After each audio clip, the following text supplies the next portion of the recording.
Savage Dragon 66 from August of 1999. So this is an interesting issue for a number of reasons, like the fact that this follows a 3-issue run of essentially reprinted material from Graphic Fantasy and the Comic Shop News. So fans were excited to get some fresh material here. And this cover is a bit of a classic comic trope, the shrunk down hero in peril. Almost every superhero in history has been victim of some shrink ray or magic spell that makes them small. Batman, Spider-Man, Wonder Woman. Hell, Superman has been shrunk down like a dozen times. So now it's Dragon's turn to get small. So let's see how it goes. First, the credits. Erik Larsen writes and draws. Chris Eliopoulos letters. And as usual, Ruben Rude colors, along with Alex Moulton. But there's been a slight change here. Usually all the colorists are listed under the IHOC banner, as you can see here in the previous issue. And you got Ruben Rude credited along with 3 others, with IHOC as the most prominent name. But now just Ruben Rude credited here with Alex Moulton in big bold letters, but no IHOC, no Bill Zendel or Leah Rude. So I'm not sure what caused the change, a falling out or whatnot, but I thought it was noteworthy, so I mentioned it. Last credit, of course, is Josh Eckhorn, who is as happy as a monkey with a peanut machine. I have never heard that one before. Happy as a pig in shit is the most familiar idiom that I can recall that compares happiness to an animal. Happy as a clam at high tide, maybe a little less well known. But happy as a monkey with a peanut machine, that's a first for me. So the story begins with Dragon and Angel visiting William and Rita Johnson and their newborn twins. These babies were conceived when Dragon inhabited William's body, so there's concern what effect that might have on them. But the immediate concern is the question that Angel asks, which is, how come this one is so damn ugly? So one of the twins, Peter, is apparently hideously ugly. I mean, just look at this little goblin. So this Angel's comment sends Rita over the edge. She starts crying. William has to go console his wife there. And Dragon scolds Angel for saying that, but she's like, look at him, which Dragon does, kind of considering how ugly this kid is. But he says, hey, that's not the point. How would you like it if somebody called you ugly? Dragon asks. To which Angel replies, but I'm not ugly. So, this joke is an all-timer because calling a baby ugly is just hilarious, especially right in front of the mother. But also because it has long-running implications. From this point on, Peter is drawn with a grotesque face every time he appears. From this point forward, the poor ugly bastard. Anyway, on the drive home, Angel talks about how she hated the dinner that they made. Then she says something interesting. She asked Dragon if he could give her superpowers. To which she's like, it's not that easy. Because, she wants to help kick butt against the bad guys. Which brings me to an interesting thought that I had. So while reading this issue, I'm kind of in a unique position, rereading these old Savage Dragon issues here on the channel while simultaneously reading the new issues that are also coming out. And it almost appears like this book is having a conversation with itself sometimes. So here's a recent issue, 275, and it deals kind of directly with the story we talked about back here in issue 66. That kid Angel who wants to become a superhero, well, she does. She's on this superhero team along with Malcolm Dragon and the Johnson twins. That's right. These kids have superpowers, and they are crime fighters in 2025. And there's Peter's ugly ass right there. So it's interesting how many times this has happened so far, where something in the back issues that I'm rereading will have relevance or is mentioned in the current storyline. And that feels fairly unique to Savage Dragon and Erik Larsen. So next up, we have another expert bit of storytelling as Nurse Ann Stevens, a.k.a. Mighty Man, flies over to Dragon's place, and she figures that he's single now, and so she's about to make her move. But then out of the bedroom comes Officer Alex Wilde, and this crushes Ann Stevens. And, she flees before it gets awkward. But what I like about this is that the audience discovers that Dragon is hooked up with Alex at the same time and manner that Ann Stevens does. So it's like an incredibly effective emotional gut punch, especially if you were pulling for Nurse Ann to get a shot with the Dragon. Plus, it continues the characterization of the Dragon as a ladies' man, but maybe with some codependency issues. It seems like this guy can't be alone for very long before getting into romance. So later at the park, Dragon and his pal Frank Darling are pushing their children on the swing sets. Mildred and Alex are chatting away, having a picnic in the park. They're all talking about their complicated relationship status when a call comes in over the police radio.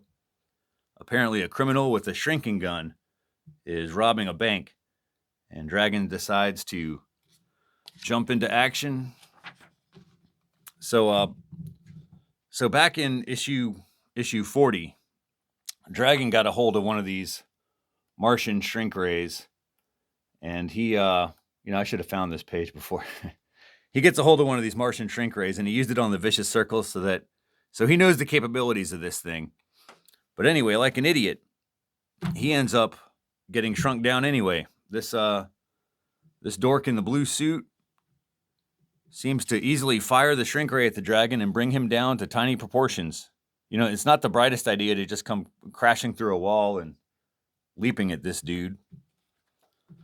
But even though the Dragon is tiny, he's still a strong and tough bastard. So he punches this guy in the dick, and then slams him face first onto the floor, gives him one last knockout punch to the face. And then once this geek has been neutralized, one of the hostages comes out, and she's also been shrunk down. And so Dragon tells her, don't worry, little lady. We'll figure out how to reverse this shrink gun. But that is also the plan of the miniature Vicious Circle. These dudes have been micro-sized for 2 years now, committing tiny felonies. And now they've got the opportunity to retrieve this gun, reverse its effects. And of course, they'd also like to kill the Dragon since he's here. Easier said than done, though. Dragon leaps to safety, taking the hostage with him. He puts her on top of the windowsill so he can bust out the glass, sending giant shattered pieces falling down to the villains below, impaling a couple of them. But there's so many of these guys, they get the upper hand, and they start beating the hell out of the Dragon. The fight kind of spills out into the streets where the police can see the tiny brawl. But before they can help, the Dragon and one of his attackers, they fall down through the drainage grates into the sewers, getting swept away by the currents, battling each other the entire time, ending up who knows where. And then as Dragon crawls out of the filthy water, looks like he's about to encounter some hungry sewer rats. And that is where we leave it. Good stuff. We got comedy, drama, action, and a cliffhanger to keep you coming back next month. Not too bad. On to Fin Addicts. Got a lengthy letters page this month. Reaction to issue 64 and those recycled stories. And then one of these letters asks why Larson gets a special credit in the Fighting American #1. So I had to see for myself. So I pulled my copy of that. Feel free to check yours at home. Everybody has a copy of Awesome Comics Fighting American #1 sitting at their house, correct? So anyway, sure enough, man, Larson credited as inspiration. Just above, dedicated to Mark Waid and Ron Garney, which is maybe one of the most catty and sarcastic credits I think I've ever seen. So if you don't know the story, like back in 96, Mark Waid and Ron Garney were doing a critically acclaimed run on Captain America. And then they were pulled off of that title so that Rob Liefeld and Jim Lee could be brought on to do the Heroes Reborn which included Captain America by Rob Liefeld. And that stuff, the Captain America stuff, was critically panned. And you've seen the artwork, so I don't think Mark Waid and Ron Garney had like high opinions of these changes, and maybe even publicly said so. And then later, Liefeld was released from Marvel, and Captain America was given back to Mark Waid and Ron Garney so they could do this Hero's Return storyline. But anyway, Marvel and Liefeld ended up in court over this Fighting American character and its similarities to Captain America. So a lot of shit going on here, but it seems cheeky for Rob to dedicate this to the team that was fired and rehired. Their paths intermingling pretty tightly here. So maybe this is Rob trying to bury the hatchet or be a dick. I don't know. You decide. But Larson says, yeah, Liefeld and Jeff Loeb both told him that they were inspired to do a book like Savage Dragon, something quirky and goofy. I don't think they quite hit the mark, but anyway, I think Awesome Comics had already folded by this point, so I just wasted a bunch of time talking about that. There's a lot here, some good letters, but we're moving on to this pinup by Scott James. Then we got Brainbert by Carl H. Finally, Megaton Man by Don Simpson. This was one of the better strips on this run. It's like a retelling of the classic Casey at Bat. I think it works pretty well.